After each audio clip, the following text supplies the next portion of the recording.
Okay, so it says that I'm live. This is the first time I'm going live by myself, and I'm not going to do this for long. I just wanted to jump in and say my piece about a couple of things, and then I got a few other things I got to get to. But I've been trying to get to this all weekend. Oh, Kevin Hart. Okay, so when I first found out that Kevin Hart had been slated to host the Oscars, my first reaction was, I don't think that's his crowd. And I know Kevin Hart has crossed over. I know a lot of people love Kevin Hart. He's gone from urban comedy and he's crossed over into more mainstream. But I was not sure. Hey, Lockheed, how you doing, girl? It's my first live. We're gonna see how it go. We're gonna see. I ain't gonna be here long though, but my first reaction was, is he really gonna be able to carry the the Oscars, doing his style of comedy for an extended program? We've seen a lot of people do it and crash and burn. We've seen a lot of people do it and did a really good job. And it's hard for comedians to host the Oscars because you have to have such a diverse repertoire. Hey, Carolyn Alexander, how you doing, girl? Because you have to have such a large repertoire, right? So my first reaction was, is Kevin going to be able to do this? Like, is he really going to be able to carry the Oscars? I just didn't think that was his cup of tea. I didn't think that was his judge. Before I could do a video about that, the homophobic tweet situation came about. Hey, Ice Mocha, how you doing, girl? And so I sort of have a twofold mindset on the whole. Hey, the Art of Creation, how you doing? Thanks for coming in. Thank you, everybody, for coming in. I sort of have a twofold mindset on this whole Kevin Hart, the tweet situation. I've said this before in my other videos. When you apologize to me, you apologize to me in the same way in which you disrespected me. And Kevin Hart said that he wasn't going to apologize about the homophobic tweets because he had apologized before. And basically, I already said I was sorry and I ain't saying it no more. Well, clearly the people you offended didn't hear your apology because they wanted another one. And granted, the tweets were from a long time ago, which is the second part of where I'm coming from. The tweets were for a long time ago. But at the same time, if they're now resurfacing and you're getting ready to put yourself on a platform as large as the Oscars, in light of the whole Me Too movement, in light of where we are as a society and being more PC, you may not feel like you owe anybody else an apology. But if the people who are saying they were offended are asking you to acknowledge that they were offended, then I feel like you should have acknowledged that they were offended. Now, I ain't saying you got to go around kissing people's ass and all that. I ain't saying all that. But I do. And I see what somebody said that I don't feel like he should have apologized. I hear you. I hear you. But I guess I feel like, clearly he didn't feel like he should have either because he'd rather miss out on the Oscars than apologize again. And that's cool. But here's what I'm going to say about that. Again, you can't tell me how offended I am by what you said to me. You can't tell me that.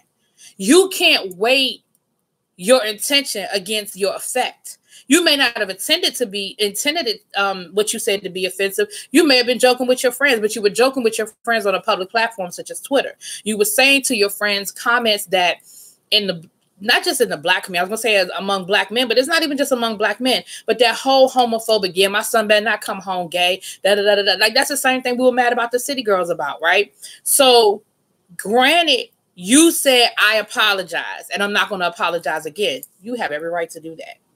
But was it worth what you lost? Excuse me, rather than just apologizing again? Was it worth losing? You said you've always wanted to host the Oscars. So not only have you lost the opportunity to host the Oscars, but they're never going to ask you to do it again. Because the people who run the Oscars were the ones who asked you to apologize, and you basically told them, no, I'm not going to do it. So why would they ask you to do it again? Because the tweets are still there. Now, the other side of this, and maybe you'll understand where I'm coming from, Ice Mocha. The other side of this is, how long does somebody have to pay for something? Those tweets were from like 2010, 2011. Kevin Hart said he's grown as a person. He's evolved. Hey, how you doing, Lisa? Anybody else I missed? All right, hey. And he said that he's grown as an artist and everything like that, which he may very well have done. But again, I say, the flip side of me, the devil side of this whole argument says, damn, that was 7 years ago. Like, does he get out of, PC jail after 7 years, a tweet from 7 years ago? You know what I mean? Like, it's that 6 in one hand, half a dozen in the other. And I've seen this happen before with people where they go back into their Twitter from 10 years ago and they find the most obscure shit that they said, and then they hold it against them. Hell, if you go back into my Twitter from 2 weeks ago, you might find something that's offensive, and I just feel like, at what point do we say, okay, this person has apologized, they've paid for this, and they've moved on? If you can't find a homophobic tweet from Kevin Hart in the last, I would even say 3 years, can we let it go? Like, that's that angel devil on me. You know what I'm saying? The angel side of me is like, if you offended somebody, you should apologize. And even if they didn't hear your first apology, apologize again, because they're clearly still offended. But then the devil side of me is, but he said the shit 10 years ago. How long does he have to pay for something he said? I think the last tweet, I want to say the last tweet was from 2011, and I could be wrong. Y'all gonna correct me if I'm wrong. But damn. Y'all feel what I'm saying? I'm reading the room. Y'all feeling what I'm saying? But I do feel like he missed out on a huge opportunity. Now, this is what I would have done if I had been Kevin Hart. Let me tell you how I would have handled this. I would have apologized publicly.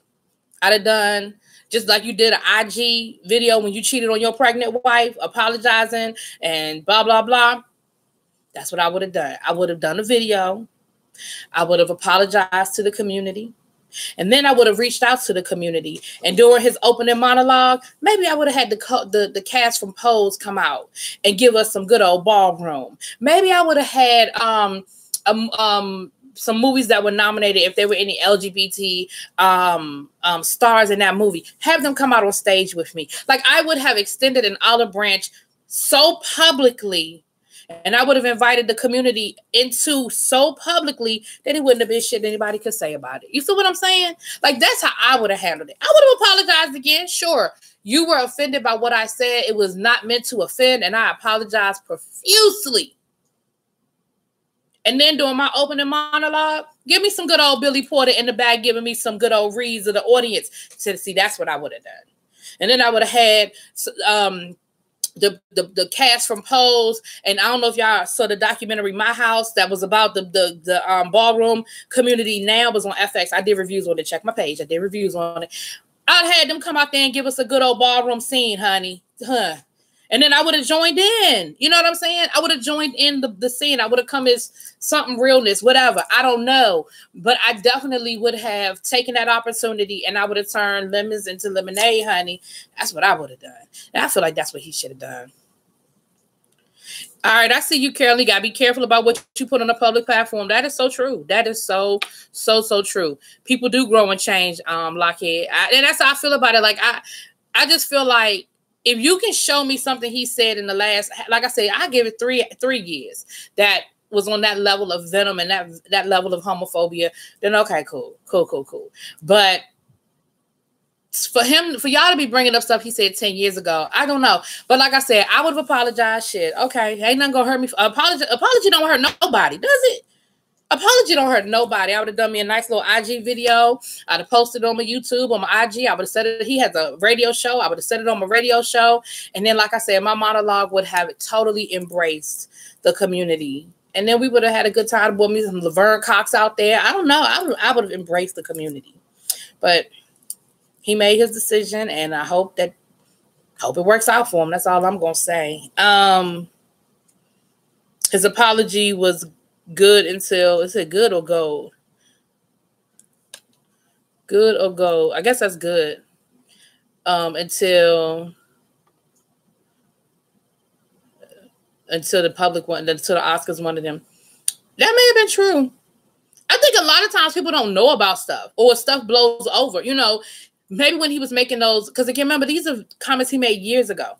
Maybe at the time it dusted up something and then he moved on. My thing was, the other thing too was, Kevin, you just been caught up in, Kevin Hart has made it clear. I don't know if you guys know, he had a Cowboys and Indians themed birthday party for his son. His son turned 1, and I guess his birthday is either on Thanksgiving or close enough to Thanksgiving that for Thanksgiving they had a birthday party for their son, and the theme was Cowboys and Indians. Now, People have been clear to let him know that that was offensive, that the whole Indian piece of it, first of all, we don't call them Indians anymore.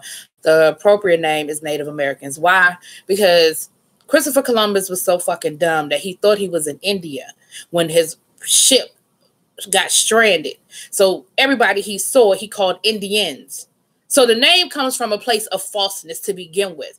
And so the term we use is Native American because they are the only people that are native to this land that everybody want to fucking claim. So that's number one. You should never have anything called Indian nothing. Let's just start there.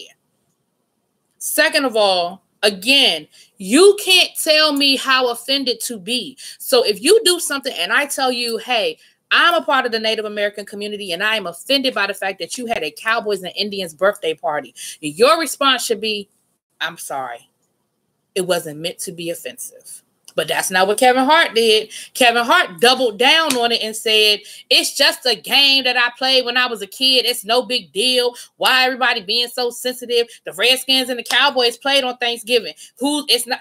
First of all, as much of a Redskins fan as I am, see, got my Redskins shirt on now. That's why I got to get off this live in a few minutes because I got to go watch the game. And don't nobody say shit in them comments. I know the game already started. Don't nobody say shit in them comments. Hey, sexual light. You look, I done already told you what you need to do. Hey, boo, I love you too.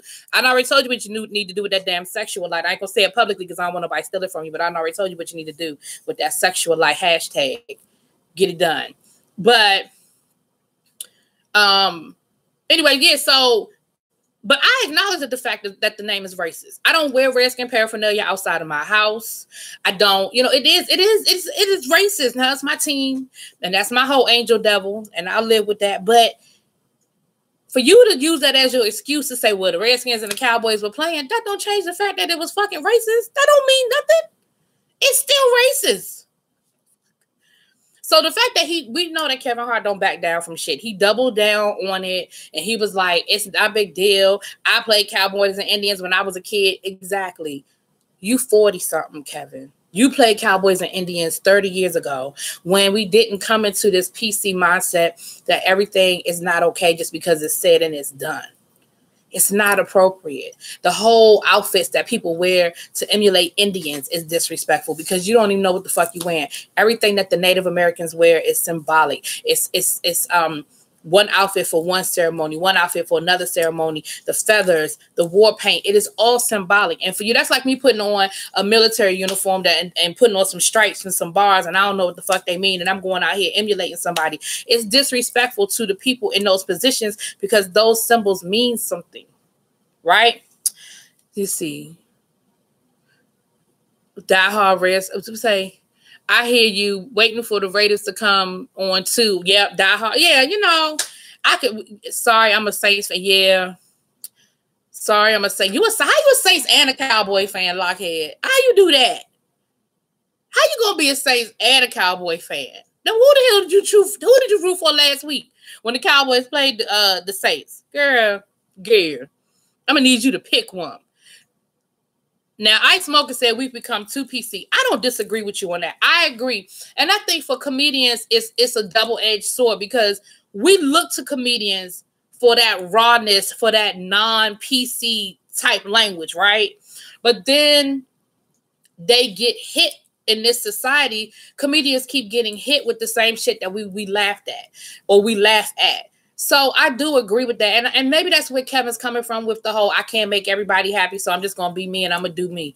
Maybe that's where he's coming from. And I can respect that, from the mindset of I'm a comedian. And, if y'all listen to my podcast, y'all know I love me some Whoopi Goldberg and I watch the View every day. And that's one of the things that Whoopi Goldberg and some of the other comedians have complained about is comedians used to get a pass.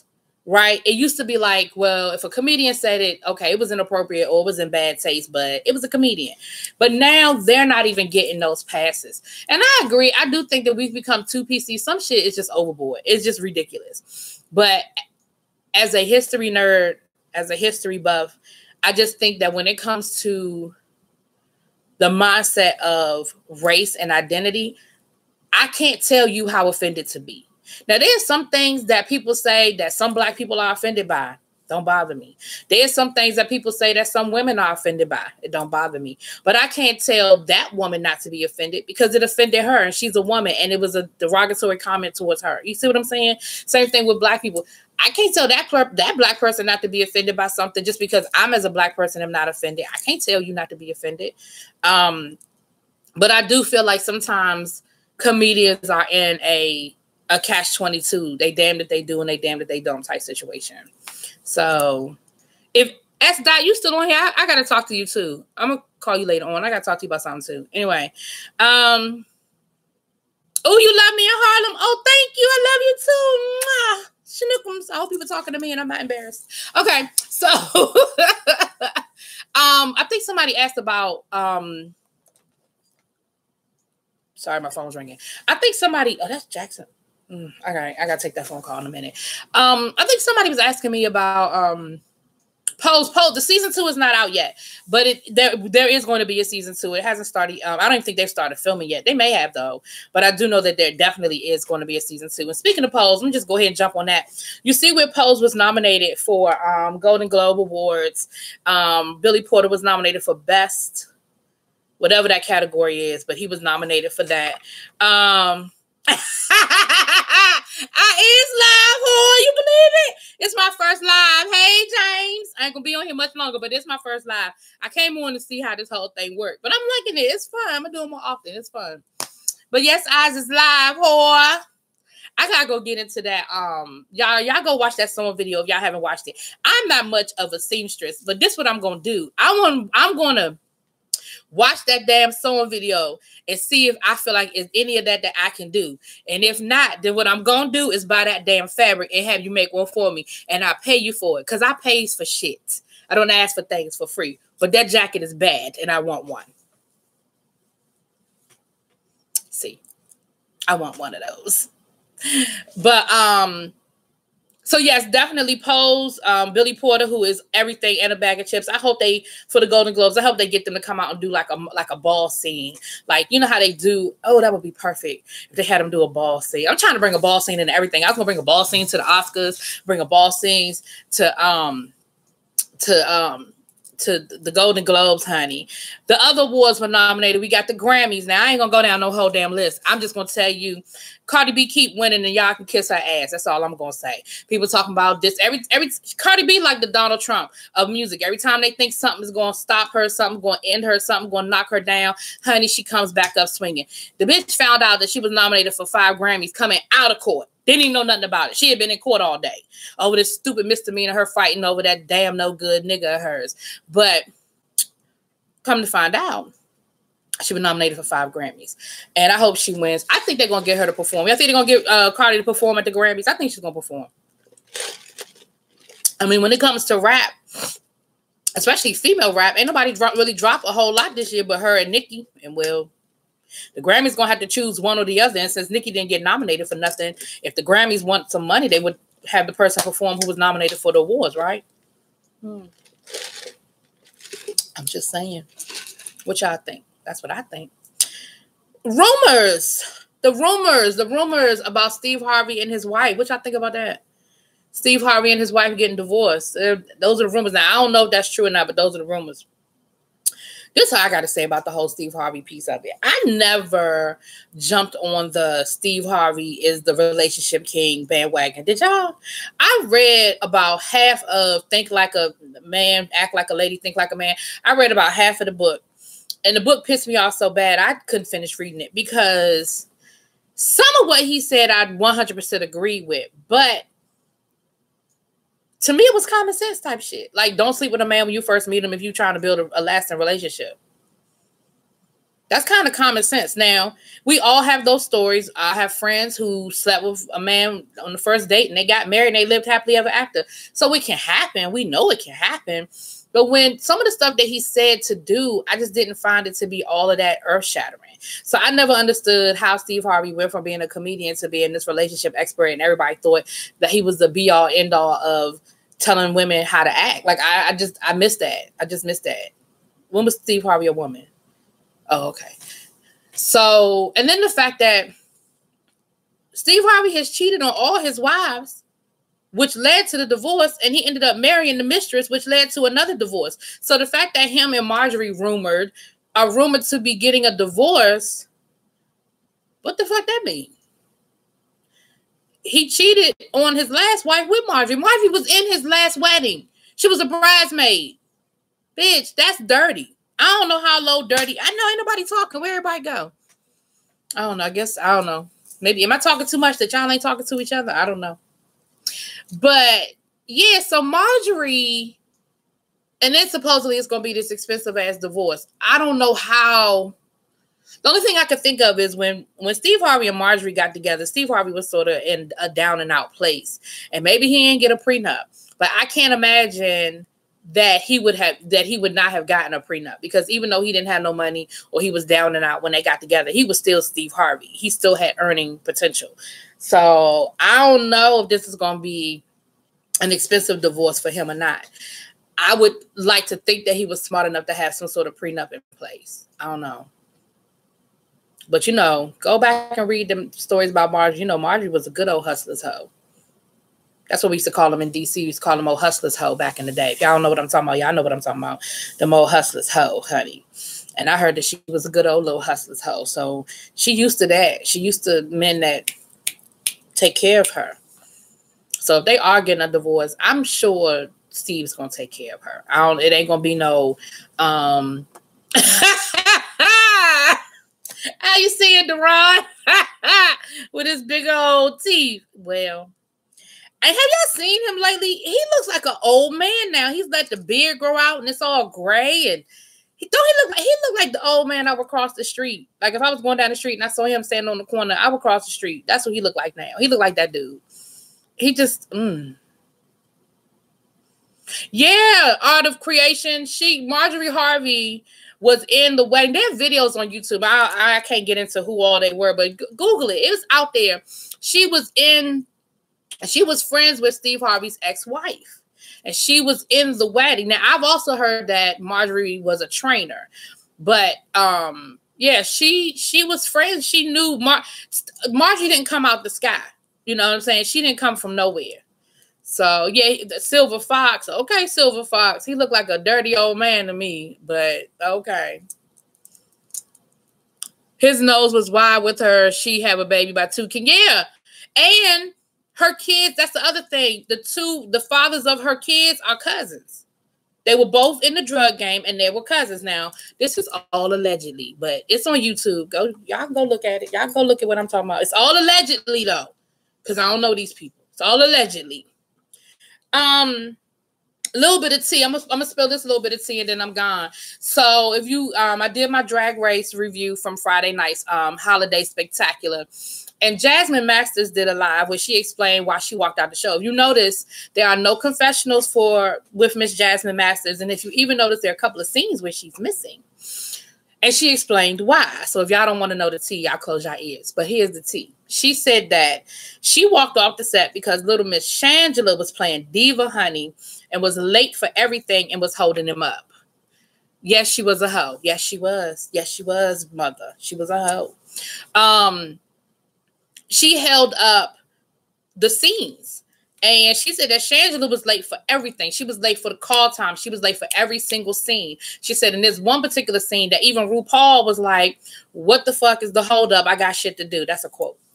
And Jasmine Masters was like, I had shit to do too. And RuPaul ain't more important than what she got to do ain't more important than what I got to do. So who's holding us up? If it ain't the star of the show who was RuPaul holding us up, why the hell are we waiting on someone who's not a star of the show?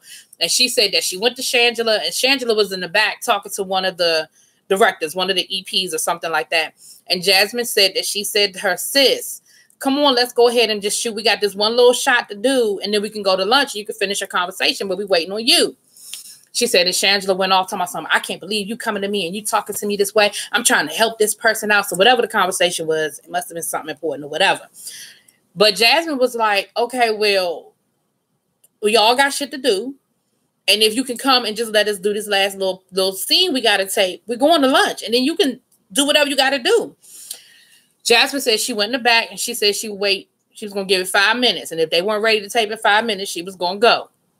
She said she sat backstage. Now, I don't know. She said she rolled 2 blunts. However long it take to roll 2 blunts. I don't know how long it take to roll 2 blunts. I've never rolled blunts. But however long it take. She said when she got done rolling her 2 blunts, she asked the production assistant, are we ready to go yet?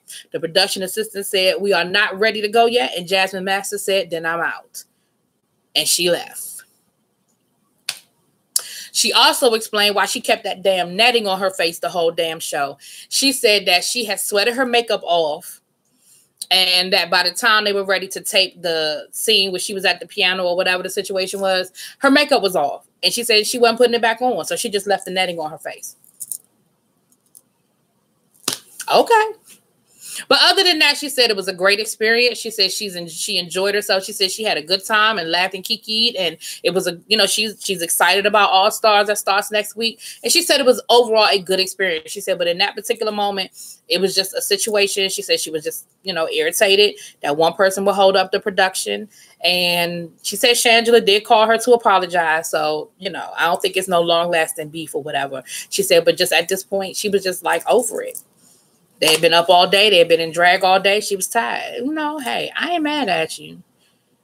I've heard that she was friends with Harvey's ex. Yeah, so I ain't the only one. She was a smart hoe. Yes, she was, Deron. Now, let me tell you something. I'm about to go off on a tangent now. Let me tell y'all something. Being a hoe don't mean you're dumb. Here's the problem, though. It's too many hoes. Now, I think T.S. Madison always said that. She said, I ain't gonna never shame nobody for getting on their knees. I'm just going to say don't get up broke. And that's all I'm going to say, too. Ain't nothing wrong with out here. If you living your best life and that's how you making your money and that's what you're doing, I'm not mad at you. All I'm going to say is be smart about it. I had a girlfriend who was a concubine, right? I'm just going to go ahead. I ain't going to put her name out there. I'm just going to go and put it out there.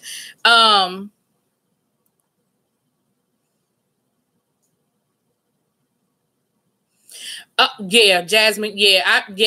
Yeah. Hey, let's talk classic hip hop. Hey, girl. You right, James. Now let me say this. I don't think that was a professional way to handle things. I don't think that was, especially since your name ain't really all that positive out here in these drag race streets. You feel what I'm saying? Because you've made some disparaging comments in the past about RuPaul and some other things. So to be perfectly honest about the matter,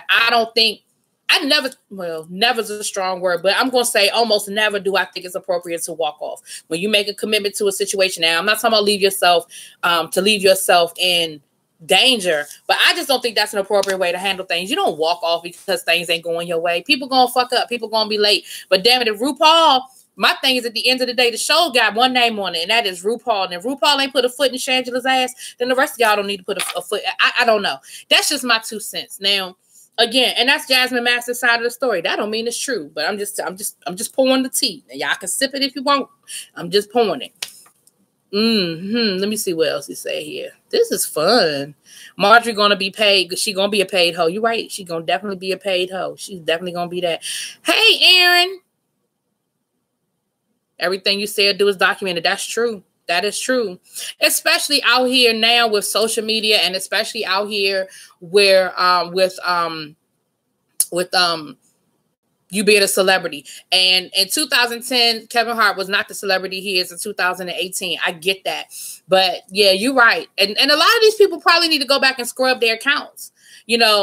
Everything ain't screenshotted. You know what I'm saying? Some of that stuff, people hadn't screenshotted that stuff. It was from 10 years ago. You could pay people to go back. I need you to go through all my IG, delete any pictures that are not appropriate. I need you to go through my Twitter and delete any tweets that are inappropriate. Like you could pay people to do that. But the biggest thing is I feel like that Kevin Hart doesn't feel like he did that. He feel like that little, whatever his apology was good enough. And that's you. Hey, a hoe with an empty purse and cheap shoes is a dumb hoe. Amen. There you go. Hey, Richard. And you don't want to put your makeup back on. I thought that was very diva-ish. Now, you was talking about Shangela being a diva about being late. Why wouldn't you want to put your makeup back on? Because I'm going to tell you, I don't know if you saw my review, James, and I don't even know if you saw the show. But that was what part of my critique. I didn't like that. I don't understand. That's very Valentina to me. That whole netting over your face. It was one thing to do your runway with the netting, but you kept the netting on through your lip sync. You kept the netting on through that scene where they were around the piano. I just didn't like that. And I didn't understand. I didn't understand why she had that netting on the whole time. But now I know, because your damn makeup wasn't done. That was like, I don't know if you remember last season when, who is it? Oh, shoot. I know what I'm talking about. Asia O'Hare had the fish mask on her face. And she said that she had makeup under it just in case she had the lip sync. She was ready. Like if she was in the bottom two and she had the lip sync for her life, she had her face done underneath that mask. So, or if they had asked her to take the mask off, she was ready. I just, that's just what you're supposed to do. And then she did admit that she didn't know the words to the song. So that's another reason why she didn't take that netting off, because she didn't know the damn words. Again, though, why are you here? Like, why are you here? Yeah, when I didn't see a review, James, when I didn't see a review from you over the weekend, I said he ain't watched this shit. And I'll be honest with you, I was ready to turn the shit off too when I saw that it was a musical. But if you saw my review, all it was a commercial. It was a 60-minute infomercial for RuPaul's holiday album, now available on iTunes. Like, that's all it was. That is all it was. And so, I'm just ready for All Stars, honey. I'm just ready for All Stars. I only watched it because my girl Latrice was on there, and I'm getting my zhuzh ready for Latrice, honey. Getting my zhuzh ready. Yeah, so, but back to what I was saying about my friend who was a concubine. Now, my friend was messing with this guy who had a little bit of change. He had a little change. He had a good little piece of change. But he was married, right? So she was the other woman. She was the concubine. And I said to her, I said, look, let me say this to you. I said, whatever you're doing, I ain't judging you. That's your business. But make sure that whatever you're doing, you taking care of yourself. Making sure because she wasn't working. I said, make sure your health care covered. Make sure you keeping a little bit of money in the bank. Make sure whatever he giving you taking a little off to the side. You ain't spending everything. Because he was taking care of her now. He was paying mortgage, paying bills, putting money in her pocket. No problem. I ain't mad at you. Buying jewelry, all that other stuff. I ain't mad at you, boo. Live your life. All I'm saying is when it's all over said and done, because it's going to be over at a certain point. Because he's still with his wife, and either he's going to find somebody younger and cheaper, or he just going to get tired and just going back home and stop being whatever. You know what I'm saying? At some point, it's going to end. Just make sure you covered. Y'all know she ain't do that, right? Y'all know she ain't do that. The man lost his contract because he had this big, very lucrative contract making a lot of money. He lost his major contract for the company he had. Bill stopped getting paid. She started calling people to borrow money. She started calling people to... This mofo been taking care of you for the last 3 to 4 years and you ain't got nothing? See, that's a dumb hoe. You understand what I'm saying? That's a dumb hoe. Look at somebody like a T.S. Madison. I wouldn't call her a hoe, but we know she did adult entertainment. T.S. Madison's still making money off of that adult entertainment. She ain't even doing it no more. Been retired. She's still getting residuals. Every time y'all Google her and y'all pay one of these porn hubs, one of these websites to watch a T.S. Madison video, she getting paid. That's a smart hoe. You understand what I'm saying? Smart hoe, dumb hoe. Let me see what y'all saying. A hoe. Oh, I already read that one.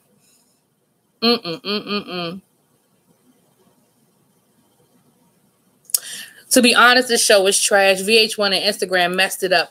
I do think it lost something going to VH1. I do. Oh, thank you, Deron. Oh, thank you, boo. Kisses. Thank you. I'm ready to get off here in a few minutes, though. But this is fun. I'm going to do it more often. This is my first time going live. We did a live with the podcast last week, and I was going to try to do a podcast yesterday. It's just the holidays, and everybody got a lot going on. But we're going to try to do an ugly sweater show sometime before Christmas. Maybe I'm out of town next weekend. Maybe the weekend after that, we're going to do an ugly Christmas sweater show. I would like to do one. But anyway, we did a live. So this is my first time going live by myself. So I thank y'all. It's more people in here than I thought was going to be in here. But I appreciate it. I'm having fun too. What's the last thing one more thing I was going to touch on before I left. I think that might be, yeah, I think that was it. I think that might be it. I'm going to call you, Mother, because we got to talk about Pose being nominated in Mr. Billy Porter, honey. Yes. Pittsburgh's own. Well, thank you, Richard. I really appreciate it. Yes, Miss Classic Hip Hop. Girl, that's my girl. I love that name, Classic Hip Hop. A lot of y'all don't know. Y'all know me as Really Bitch, but what y'all don't know is one of my nicknames is Classic, and that's where my nickname comes from. It comes from the fact that I love classic shit, classic hip hop. I love to read. I have a lot of old like novels and stuff. I love the 70s. I love disco. I love blaxploitation films. Like my whole collection, I got them all. I love disco. I could listen to disco all day. So my friends started calling me Classic. So that's actually one of my nicknames. So every time I see your name, I could laugh about it. Yes, I saw you, James. Yes, about Billy Porter. So I might actually watch the Golden Globes and shit. I really want them to do a ball scene. Wouldn't that be fun, y'all? A ball scene in the middle of the Golden Globes. Let them vogue through the audience. Yes, I would love it. Oh, that would be sickening. Oh, that would be so sickening. Yes. I'm imagining it now. I can see it. I see it. With Billy Porter doing in his role and doing his thing. Oh. That would be beautiful. Anyway, y'all, I'm gonna go ahead and get off of this, but thank y'all for coming in and joining me. I enjoyed it. You have blaxploitation too, Deron? Yes, I got them all. I ain't gonna say I have every single one of them, but I got you. I got you some Cleopatra Jones. I got you some Shaft. I got Shaft Goes to Africa, honey. Y'all didn't even know they made a Shaft Goes to Africa, did y'all? I got all of the Pam Grier. I love me some Pam Grier. Let me tell you something. God knew not to make me a skinny bitch because I would dress like Pam Grier every day. I would be so inappropriately dressed. I'd be one of the people y'all talk about. I would be so inappropriately dressed. Belly out, booty shorts. Because if I had that body, honey, what you talking about? I never wear a bra. It would just be, it would be horrible. Y'all would be like, if this...